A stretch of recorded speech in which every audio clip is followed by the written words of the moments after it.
Apparently, I completely tempted fate with this one when my friend James, TheStradman, was driving the Zenvo and he asked me, have you been pulled over yet in this? And I said no. Well, that was a jinx. Hi guys, I'm Shmee, hello, and welcome back to the channel where I've got quite the peculiar story about this. Now, my Zenvo has almost 4,000 miles on it, more than half of which have been during this 3-month tour to the west coast of the USA. It's been to a lot of different places, done a whole lot of different things, and it might also have a tyre problem, which I seem to be cursed with, and probably another one that needs replacing. But to date, there have been 5 of my cars in the USA. My Ford GT, the Shelby GT500, the AMG GT Black Series, the Zenvo, and then the Dark Horse. And to this moment, there is only one single place that all 5 have been. Today, there are going to be 2, but one is about a 7-hour drive away from where we are now, and that's where we're going to be taking the Dark Horse today. After the fun I had with a complete new set of tyres on the Dark Horse and then another puncture for an extra replacement rear one, we have the same with the Zenvo. It's been losing a couple of PSI per day, so it's not catastrophic. It's a slow puncture somewhere on the tread. I haven't been able to find it yet, but at this stage, we're basically surviving with it. It will get back home, and then I'm going to get this changed once it gets back to England. It's actually easier and a little bit cheaper to get tyres over in the UK, so might as well do it there, given it's about to be heading back. As the car is going to be dropped off today to fly back home, it needs to have an empty fuel tank. I say empty, but like 1/8 maximum, whether it's petrol, gas, whatever it might be. At the moment it's quite low, but I want to go for a drive, which means I need to put something in it, but not too much, or then we have to somehow get it out later on. Inside though, a few things I'd like to show you quickly in here, including the discussion around the tyre pressures, but also the mileage that we have at the moment. So key in, this all wakes up, sense of occasion, bit of drama going on as everything starts. And then on the screen, once this has come alive, we have the tyre pressures, and you can see I have overinflated the front right to make sure that we're fine for today, because it goes down very quickly. Down in the bottom left, we've got the fuel gauge, which is currently about right, but it's going to need some filling up, and then I'll have to work that out later on. And also, odometer, we have 3,715. And before you wonder, we've got a couple of lights to do with the speed sensor that I mentioned a few weeks ago, which is literally just that the car at the moment needs one small part change so that it can sometimes not lose what speed it's going. Anyway, let me get this started. Yeah, the sound of power. Right, let's head on out, go for the drive, and enjoy the last outing with this in the United States.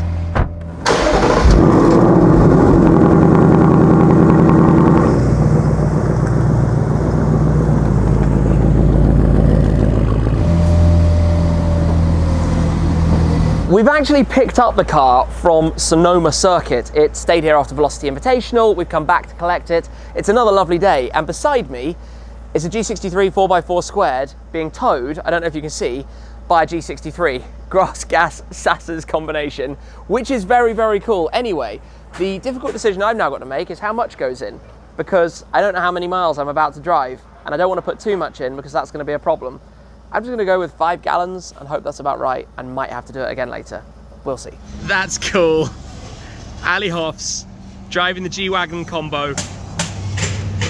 Would you look at that? The roads over towards the coast are pretty awesome, but I tell you what, this car is definitely more suited to wider flowing tarmac than this very spaghetti-like twists and turns through the hills. Although we're heading to somewhere where I actually drove with my Ford GT about 4.5 years ago.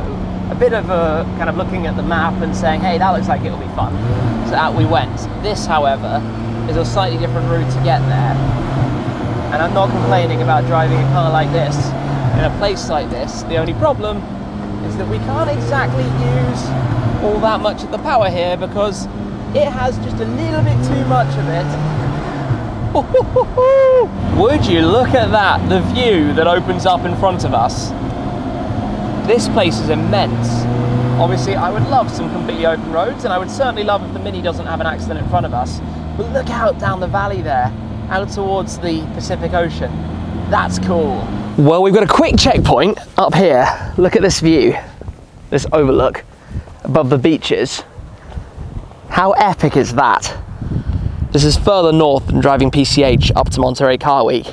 No regrets being here. And we're going to head up there very shortly. I've also got some very exciting news, something that I alluded to earlier on this trip. In fact, I think very shortly after we had arrived in the United States, to do with a new inbound Shmeemobile, something in Italy that might have gone into production while we've been here. Well, that car's now completed production and arrived in England as soon as I get back. Something that's practical, four-wheel drive, suitable for winter adventures is awaiting a tour around Europe. You can guess it, of course, the Ferrari Purosangue. I've been waiting for it for a long time. It's nearly here. I'm aware that I haven't revealed the specification for it yet. Maybe we save that for the collection day, so you get a bit of a surprise behind it. We shall see. It's not going to be far off though. However, with a tour coming up, that means booking all of my travel logistics, hotels, and everything that's involved. And that's where the sponsor of today's video steps in, Surfshark. Now, Surfshark is a VPN, a virtual private network, which helps to encrypt your data to make sure that nobody's snooping on you when you're accessing the internet. I've got my laptop out on my office desk that I take everywhere I go. It'd probably make more sense though to have a seat over there and enjoy the view. But one of the biggest benefits of using Surfshark VPN is to remove geographical restrictions. Now, this is particularly prevalent when you're booking flights and travel and hotels because of the different pricing offered to different regions. And obviously, with the amount of things that I book, this is quite a big benefit of using Surfshark. Not only that, but also being a big football fan, that's soccer for those of you out here, it means I can keep in touch with what's going on back at home. Given I've got a new car at home, I need to pay for it and I need to send some important documents, and this is a big benefit of using Surfshark. By being connected to the VPN, it means the data is encrypted. Nobody is snooping on what I'm up to, given we're using Wi-Fi hotspots at hotels, restaurants, all sorts of random places, so safe and secure, knowing that's going only to the right people. You can also connect unlimited devices from your computer to your mobile phone to even the tablet that I have here in the Zenvo for my navigation. In addition to that, Surfshark also offers security combos like Surfshark Antivirus, plus Surfshark Alert, which lets you know of real-time ID and credit card theft breaches. And just like that, everything is booked, paid for, all dealt with. No, just kidding, I've got a few more things still to do. But what are you waiting for? You can join Surfshark now, and if you use my promo code, you can get up to 6 months free. So what are you waiting for? Sign up, give it a go to know that your data is safe and encrypted. For now though, we need to hop back on the road because I've got a very intriguing story to tell you about. Would you look at this? That stunning coastal rock formation kind of makes me want to pop this up into race mode and unleash it a little bit now that we can see it touch more. Oh my gosh, the shifts, obviously downhill. Woo-hoo-hoo-hoo! Booms and bangs aplenty. This is pretty crazy. In this car down here. Oh, look at this. This is a true what is this place moment. That's where we were. Wow. Is that a coyote just hanging around? Looks kind of like a wolf, kind of like a fox, kind of like a dog. Something just chilling in the middle of the highway. Well, we're going to keep on going up the hill. The road here is really chopped up. This is like continuous speed bumps as we go up Mount Tamalpais. I apologise for the incorrect pronunciation. Oh my gosh, it's bumpy up here. Very, very bumpy, but hey. I'm just pleased to get this car out and drive it. I think it is story time to tell you exactly what happened, and we've stopped in a car park up here in the Woodlands. It's a lot cooler, and I've actually been right here. I couldn't tell you exactly which parking space I stopped in with my Ford GT, but we've got no phone signal up here, so I can't check right now. But what I can do is tell you about the trouble we caused with this car and the very bizarre situation around it. So when we were in Utah with James, TheStradman, of course, we had driven there from SEMA in Las Vegas, driven up with the Zenvo, with his 812, also with my Dark Horse. We took this out for a drive. In fact, my girlfriend, Puppy 150, was actually driving it at the time. First ever time driving this, having never driven it in the United Kingdom because of insurance back at home being way more complicated, here being a little bit easier to arrange and have sorted. And we were pulled over. We'd accelerated away from a traffic light, nothing crazy, but we were pulled over, and it was that which got the officer's attention, the foreign license plate. Now, I'm sure many of you will have seen the video from my friend Stig's Persian cousin, who shot something in his Lamborghini Super Trofeo Stradale a few years ago, I think up in Oregon on the way down from Canada. about the police officer not being familiar with the plate. And I've always wondered what would happen in this situation. So when I brought my Ford GT over for the first time, I got stopped a few times. There was, I think, one in New York, one in Miami, one in San Francisco, where they asked about it. And they asked in very different ways. But I'd always been told you basically have to explain it, because as a non-resident of the United States, you get effectively an exemption to bring your car in for a short period of time, up to a year, effectively an EPA exemption. You insure it locally, but you can run it on your home tax. You don't have to register it here because you can't, you're not a resident, it's not staying here, it's going to be leaving again afterwards. So that's exactly what we've done with the Zenvo, which came out here back in August. So the officer pulls us over, comes up to the window, obviously asks for documents. I give him the UK registration document, and he says, what is this? This car is illegal here in the state of Utah. Very specifically, he said this car is illegal in the state of Utah. You cannot have a car from out of state. Now, I then asked, so what about cars from Florida or Illinois or a different state in the US? And he said that's fine because there's an exchange. Now, obviously for me, this is a particularly awkward position, because you want to tell the police officer that there's actually more to it, but you need to be polite. You don't want to shove it in his face that he perhaps doesn't know about it, because why would you?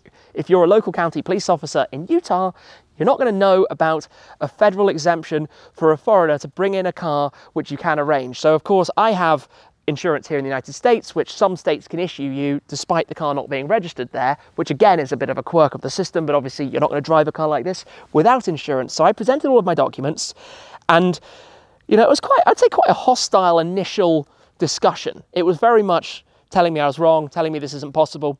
And obviously I'm in the passenger seat. We're stopped at the side of the road. Both James, TheStradman, Lambo Jesus Alex, all filmed videos as they drove past to make sure we caught the moment, to catch the moment of this car at the side of the road. Shmee has legit caused a traffic jam, getting pulled over for an illegal Zenvo. Come on, Shmee, look at this. This is crazy. It's all right, Timmy. We got you. Coming to save the day. Everybody here in Utah is like, what is that purple car?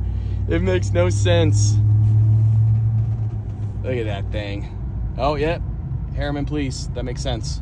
Oh, yeah. Bad boys. Love you, Shmee! Oh, yeah. Bad boys, Love you, bad Shmee! boys. We were sitting there for quite some time. I think probably 30 minutes or so at the side of the road, and obviously didn't really know, just assumed some checks being run.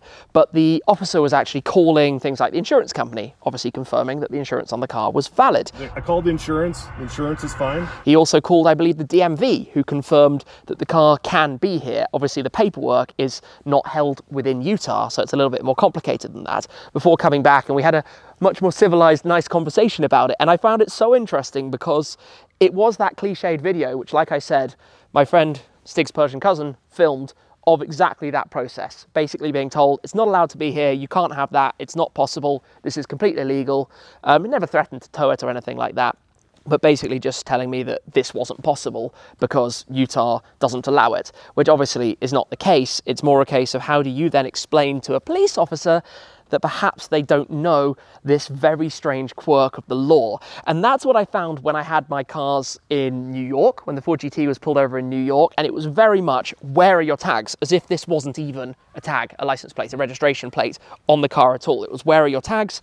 Until I presented all the documents and explained it. This one has no plates on the car? In Miami, it was quite cliche as well. It was like, that looks weird. Is that legal? And I said, yes. Do you have the papers for it? And I said, yes. Off you go then. That's how Miami works. That simple. And in San Francisco, what I found really interesting about San Francisco as well, given the city is like an hour or so that way to the Golden Gate Bridge, is the officer literally said, If you could teach me something today, that'd be great. Yeah, so it's a special thing that the US has that you're allowed to import as a tourist visit your car for 12 months and you can run it on your home license. Oh, really? and I thought that was really cool, because that's, I have a lot of respect for an officer who appreciates he doesn't understand something. Not that I was in any way doing anything, that was just in the city actually, driving at 10 miles an hour. And we saw him just do a U-turn and come after us. And I appreciated that, because that was the kind of, I've never seen this before, I've never seen a foreign car driving here, I have no idea. Of course in Beverly Hills, and I think even on like, you know, around South Beach, it's a little bit more normal, but certainly when you're in a random county in Utah, somewhere near Salt Lake City, not exactly the most common thing in the world.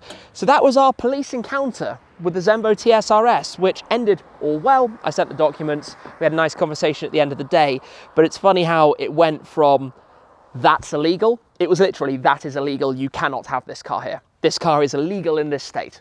This is not allowed. To basically, I'll let you know if I need anything else, which was kind of a perfect resolution, really, an explanation of the circumstances. It's a very, very, very strange one, and it was quite funny. And while I'm sorry it happened to my girlfriend when she was driving it for the first time ever, and it hasn't happened to me while I've been driving it, actually it did in Germany, it is what it is. It is what it is, and it's all in the interests of good fun. Having the car out here, enjoying the drive, having the most amazing road trip across the country, and sharing it all with you. On which note, we need to go and get this dropped off. It's time to go and send it back to England. It's time to drive the last legs. We need to go pick up the Dark Horse, take both cars to the warehouse, drop this, put everything in the Dark Horse, and drive down to our next stop in Los Angeles. I think we've hit some schools out rush hour. Get the photos, guys. Funny.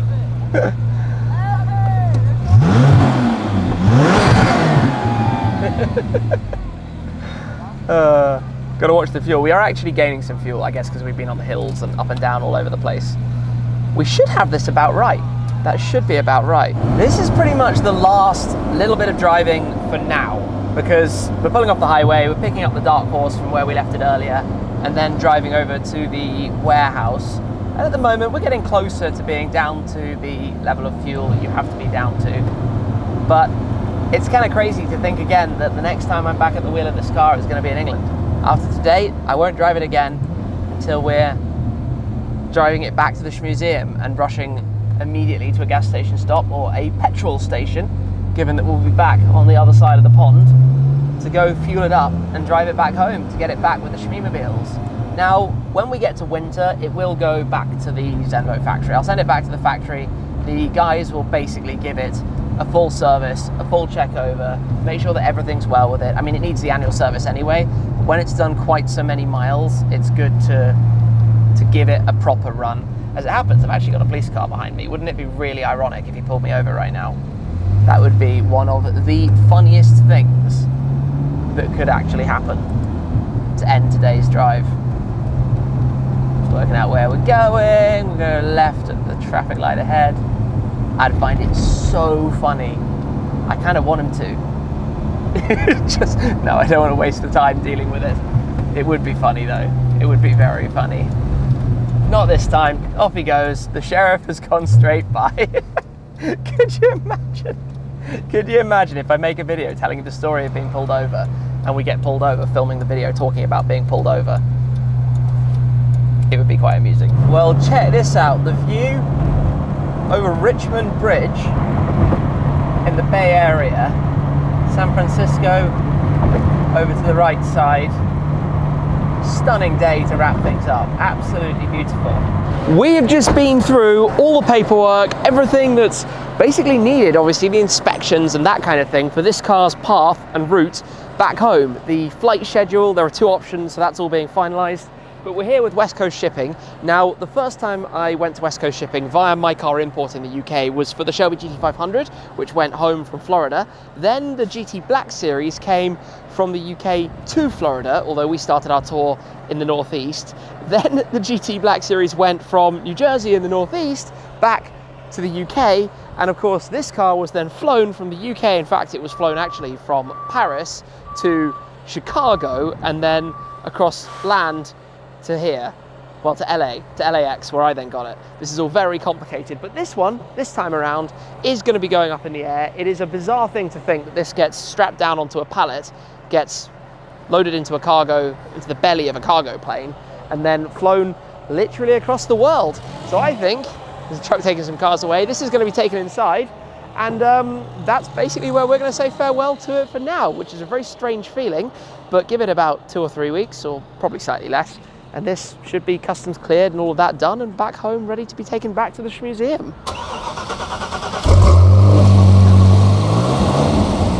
This is the last time then seeing the beautiful Lila Perlamore paint in the California sunshine. I say last time, maybe in the future it comes out again, but for now the last time. Look at that. It's such a beautiful colour. I've always been over the moon with the way that we made this. You can see from here the metallic fleck, the black ink undertones. Off she goes. The car is in the warehouse. I know we just kind of said goodbye and here we are with it again. We have now done all the final things. You have to do a whole lot of just, I guess it makes sense when you know a car is going to be transported a long way to make sure it's signed off, lots of photos, all documented, because with something like this, right, if we damaged a carbon fiber wheel on the way, and yes, I know the one on the other side needs a new tire, but these are obviously painfully expensive, incredibly light, very strong, but they take one person a couple of weeks to make each wheel. It's very, very, very time intensive, material intensive, obviously for carbon fiber and the whole processes that go into making it. But everything is in great shape. A few small things, as I mentioned, little niggles really. This speed sensor that clearly needs changing doesn't stop you driving, just means that you need your navigation to know exactly how fast you're going sometimes, not all the time. We need a new tire. We need a complete clean up and run over, oil change service, probably just like a nut and bolt check, you know, just going through the car, because when you buy a car like this, you know that you're a bit of a prototype tester. It's part of the process. It's not like buying something that's perfect and clinical and will be absolutely spot on in every way. You know from the outset, and obviously I've seen this develop in the world of Koenigsegg's and Pagani's, and I knew that would be the same. What's amazing though is that the car keeps going. It's kept us running, it's kept perfectly as you'd want it to be. You know, we've done, as I said, about 1,900 and something miles, 1,980 odd miles with it here in the US. So it's had a good drive. It's had a very good drive. There are also some very interesting things around. This is a wing with a car attached. Actually, that's even too big to use as a desk. That's a true standing desk. Anyway, like I say, here now, we've been to the New Jersey warehouse, West Coast shipping before, we've been to the Florida one. Now we say farewell to the Zenvo. So let's head on out, hop in the Dark Horse, say goodbye to this. We'll see it a little bit later. Back to Mustang time, and I tell you what, being parked in a field for a few days, this thing is seriously grimy. It's gonna need a proper clean. Come around here after running the wipers. Yeah.